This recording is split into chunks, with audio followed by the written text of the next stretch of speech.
It's the 24th anniversary of the World Malaria Day in Nigeria, since its establishment at the African Summit on Rollback Malaria on April 25, 2000.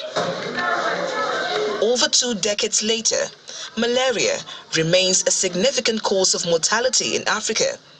In Nigeria, it accounts for nearly 27% of the global malaria burden, resulting in over 100,000 deaths annually. This is despite the many initiatives of the federal government.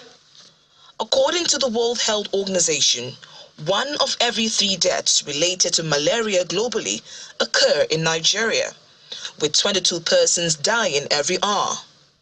Over 66 million estimated cases of malaria occur in Nigeria annually.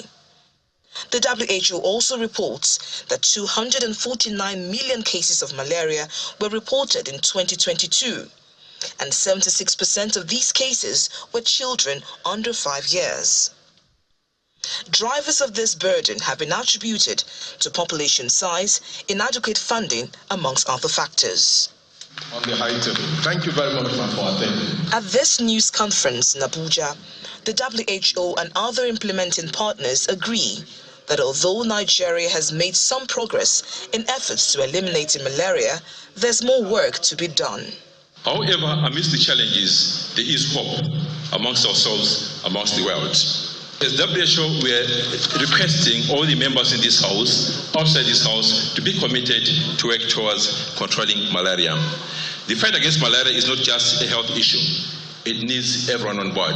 I also urge the government and private sector to invest in making malaria programming more efficient and effective, using data and other evidence to inform malaria implementation and drive faster results. Meanwhile, in another World Malaria Day gathering, participants are asking the government to urgently scale up malaria interventions. We are calling on the government to prioritize investment in malaria programming and implementation in the country.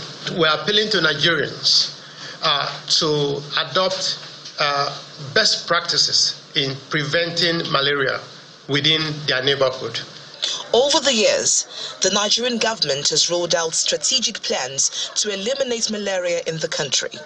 Some of these interventions include the inauguration of the End Malaria Council in 2022, the Rollback Malaria Program in the year 2000, and the National Malaria Elimination Program, amongst others.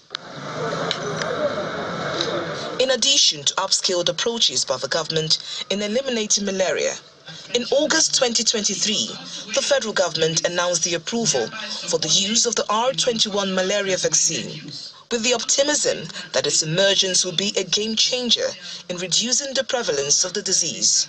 However, almost 1 year after the approval was given, the vaccines are still not available, and this dampens the hope of putting Nigeria on the path of eliminating malaria for good. Victoria Longjon for Channels Television News.